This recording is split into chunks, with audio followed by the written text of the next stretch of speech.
Harusnya yang menangkap itu tidak menyebarkan itu, karena kan intelijen. Ya. Beredar kabar yang mengatakan anggota intelijen TNI diduga ditangkap Brimob Polri. Penangkapan itu disebut terjadi saat kerusuhan aksi massa pada Sabtu 30 Agustus. Menanggapi kabar tersebut, Wakil Panglima TNI, Jenderal Tandio Budi Revita buka suara. Dikutip dari Kompas.com, Tandio mengatakan informasi itu seharusnya tidak disebarluaskan ke publik jika memang peristiwa penangkapan anggota intelijen TNI tersebut benar-benar terjadi. Hal itu disampaikan Tandio saat ditemui di gedung DPR pada Senin 1 September. Bahkan foto serta kartu tanda anggota atau KTA dari intelijen TNI itu sudah beredar di media sosial. Menurut Tandio, kehadiran TNI dalam pengamanan kerusuhan aksi demo justru membantu Polri meredam situasi agar kondusif. Tandio juga memastikan bahwa TNI tunduk pada konstitusi yang berlaku dalam menjalankan tugas. Meski begitu, Tandio tak menjawab pertanyaan awak media soal kebenaran kabar Intel TNI yang ditangkap. Wakil Panglima TNI itu langsung berjalan meninggalkan gedung DPR. Jadi terdapat Presiden Prabowo Subianto yang memutuskan untuk tetap berangkat ke Cina untuk memenuhi undangan Presiden Xi Jinping tadi malam pada Selasa 2 September 2025. Adapun Prabowo bertolak ke Cina saat kondisi Indonesia ini tengah memanas lantaran demo ricuh hingga masyarakat yang banyak menuntut perbaikan di Indonesia. Menurut Menteri Sekretaris Negara atau Mensesnek Prasetyo Hadi, kunjungan tersebut untuk menjaga hubungan baik dengan pemerintah Tiongkok. Prasetyo mengatakan bahwa kunjungan Prabowo ini tidak akan lama. Prabowo yakni akan langsung kembali ke Indonesia pada Rabu 3 September 2025 malam. Prasetyo berharap dalam kunjungan singkat ini, ia tetap bisa melakukan pembicaraan yang membawa kebaikan bagi negara Indonesia. Prasetyo juga mengatakan bahwa Presiden Prabowo memutuskan berangkat karena ada permohonan yang sangat besar dari pemerintah Cina untuk hadir di parade militer mereka. Adapun parade militer di Cina akan digelar pada hari ini, yakni parade itu akan menjadi ajang Presiden Xi Jinping untuk menegaskan diri sebagai penjaga tatanan internasional di tengah ketidakpastian geopolitik. Diketahui seharusnya Prabowo berangkat ke Cina pada akhir pekan lalu, namun saat itu Prabowo memutuskan untuk tidak berangkat karena dinamika berbagai aksi unjuk rasa di tanah air. Adapun juru bicara Presiden Prabowo ini menambahkan bahwa kepala negara ingin mencari solusi dari permasalahan yang ada.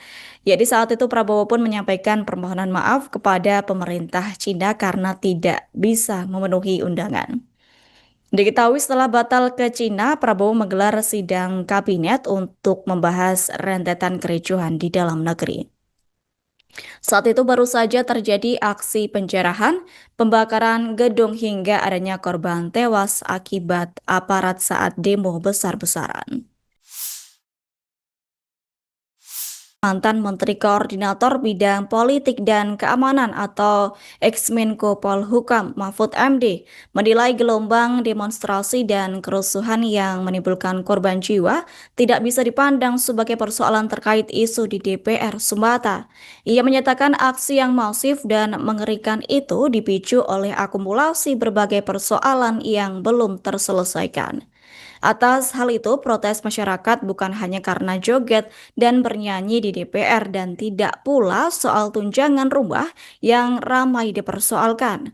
Mahfud menyatakan tunjangan rumah untuk anggota DPR bahkan sudah ada sejak ia masih menjabat sebagai legislator pada tahun 2004 hingga 2008. Begitu pula soal anggota DPR yang bernyanyi usai kegiatan akbar. Lebih lanjut, ia juga menambahkan bahwa sejak Kamis hingga Minggu siang pekan lalu, situasi nasional berada dalam kondisi yang mencekam dengan aksi pembakaran, penjarahan, serta jatuhnya korban jiwa. Data yang dipublikasikan menurut Mahfud MD ini menunjukkan sedikitnya 6 orang meninggal dunia, termasuk 4 orang di Makassar, 1 di Yogyakarta, dan 1 lagi bernama Afan Kurniawan. Namun kondisi tersebut mulai mereda sejak Minggu 31 Agustus malam setelah Presiden Prabowo Subianto mengumumkan langkah-langkah tegas untuk menghentikan kekerasan.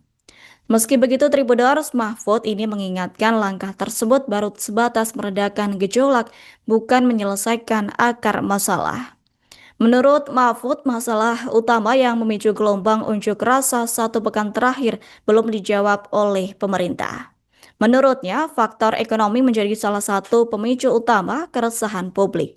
Yakni di lapangan masyarakat masih menghadapi realitas pahit berupa tingginya angka pemutusan hubungan kerja atau PHK, lalu meningkatnya pengangguran hingga beban pajak yang dianggap mencekik.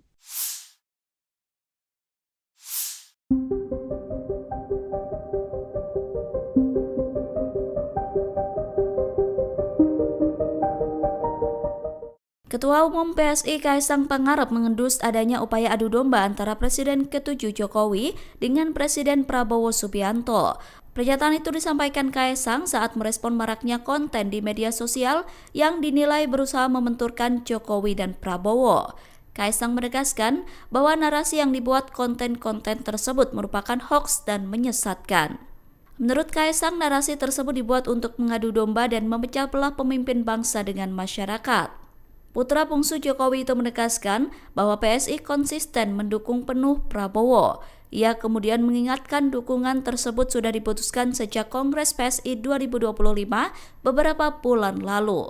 Kaisang juga mengatakan bahwa partainya siap mengawal program pemerintah, khususnya yang pro rakyat dan pemberantasan korupsi. Adapun sebelumnya, beredar sejumlah konten yang mencoba membenturkan Jokowi, Prabowo hingga Gibran. Salah satu konten yang beredar bahkan menarasikan bahwa Jokowi menggalang aksi-aksi unjuk rasa yang terjadi di sejumlah daerah dalam beberapa hari terakhir. Meski begitu, tuduhan itu telah dibantah oleh Kaisang yang menyebutkan bahwa informasi tersebut hoaks dan menyesatkan.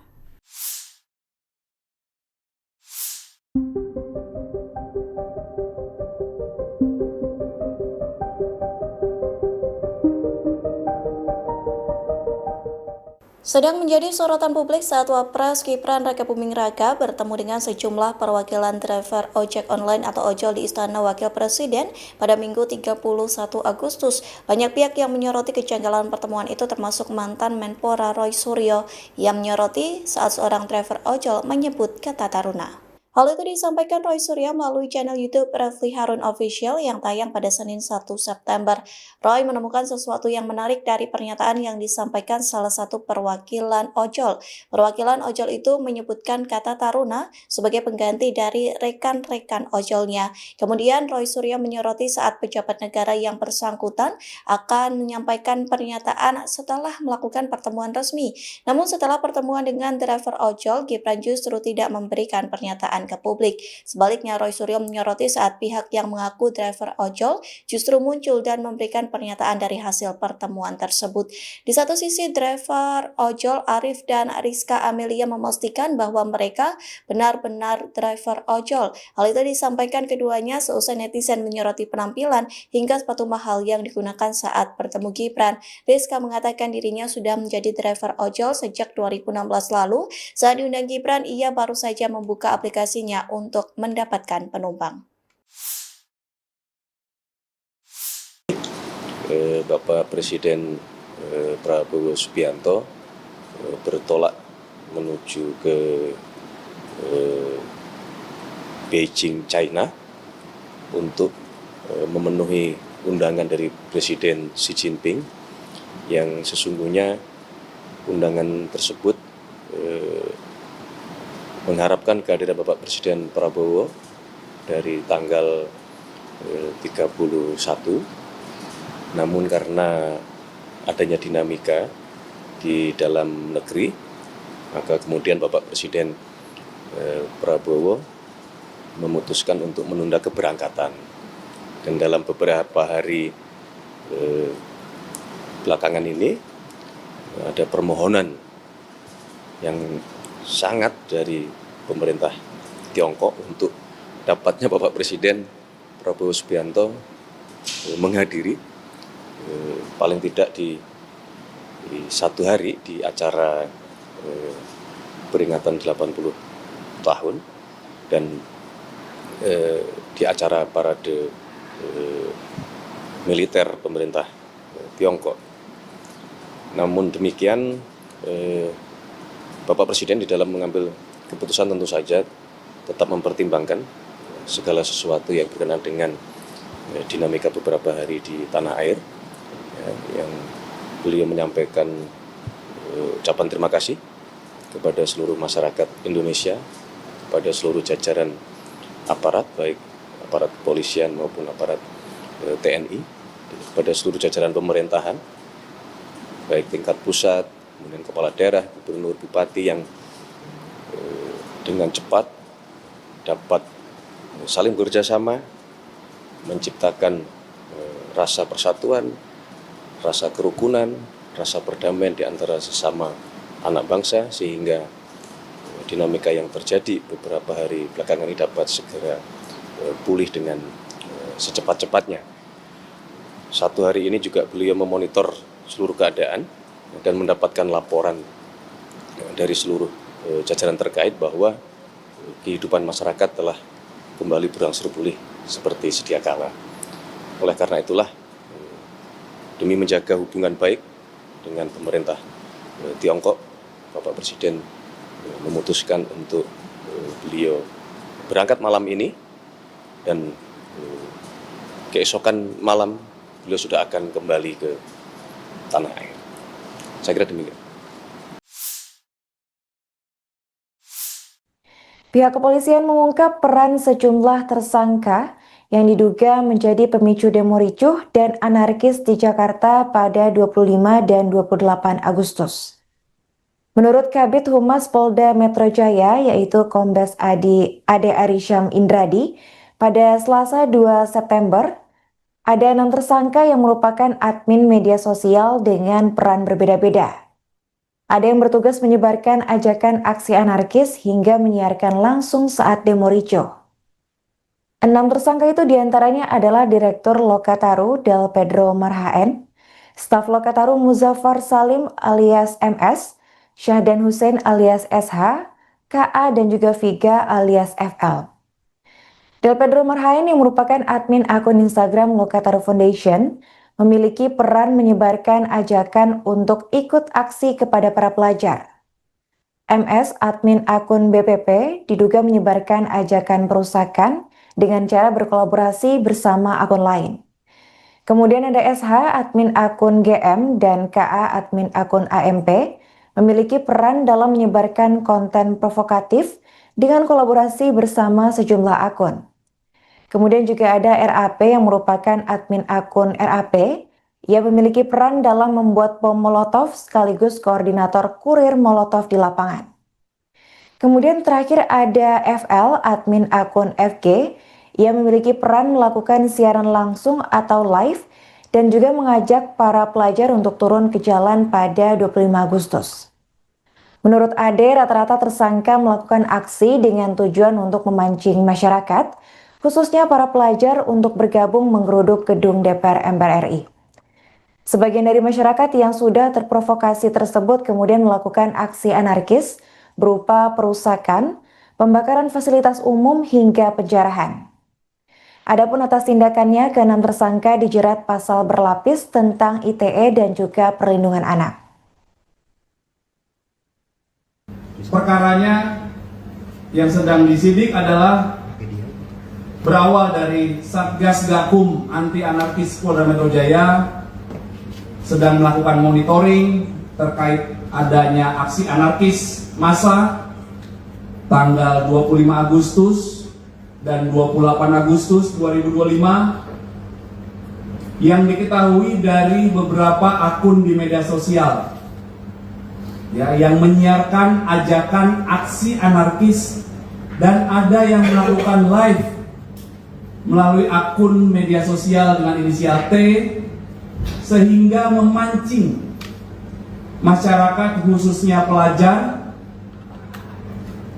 dan atau anak-anak sekolah untuk datang ke gedung DPR MPR RI, sehingga beberapa diantaranya melakukan pidana serta melakukan aksi anarkis berupa pengerusakan, pembakaran terhadap fasilitas umum, kendaraan bermotor, kantor, gedung. Ada beberapa aksi penjarahan yang terjadi juga di wilayah Polda Metro Jaya. Sehingga terhadap 6 tersangka sudah ditetapkan. Yang pertama kami sampaikan adalah saudara DMR adalah admin akun IG, IG ini inisial ya, admin akun IG, nama akunnya adalah LF. Peran tersangka DMR adalah melakukan collab, ya, melakukan kolaborasi dengan akun-akun IG lainnya untuk menyebarkan ajakan agar pelajar jangan takut untuk aksi kita lawan bareng. Kemudian tersangka yang kedua adalah tersangka saudara MS yang merupakan akun medsos IG, nama akunnya @bpp. Peran MS adalah juga melakukan collab dengan beberapa akun IG lainnya untuk menyebarkan ajakan pengerusakan,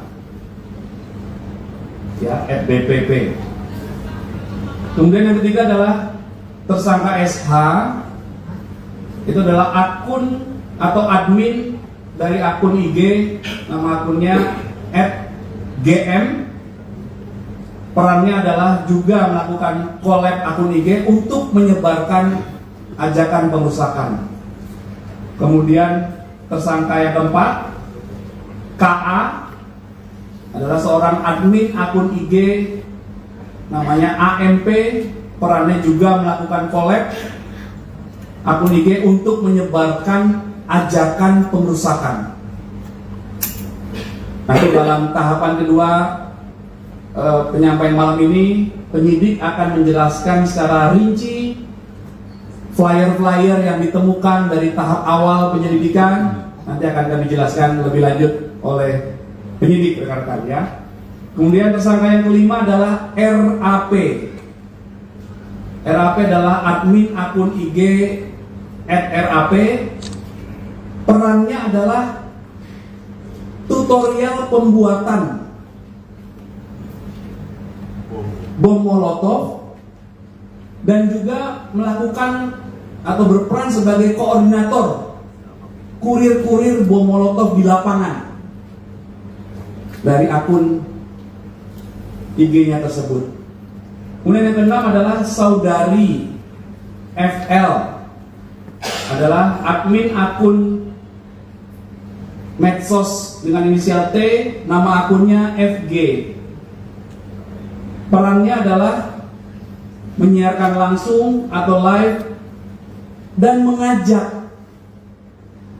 Jadi live mengajak ya pelajar untuk turun pada tanggal 25 Agustus 2025. Pelajar sebagian adalah anak, ya, seperti kami sampaikan di atas tadi bahwa anak ini berada dalam atau dilibatkan, diajak berada dalam peristiwa yang mengandung unsur kekerasan. Polda Metro Jaya telah merilis 6 tersangka yang diduga memiliki peran penting di balik demo ricuh di Jakarta pada 25 dan 28 Agustus 2025. Salah satu di antara 6 tersangka tersebut adalah Raihan alias RAP. Raihan diciduk oleh Ditreskrimum Polda Metro Jaya di kawasan Palmerah, Jakarta Barat pada Senin 1 September.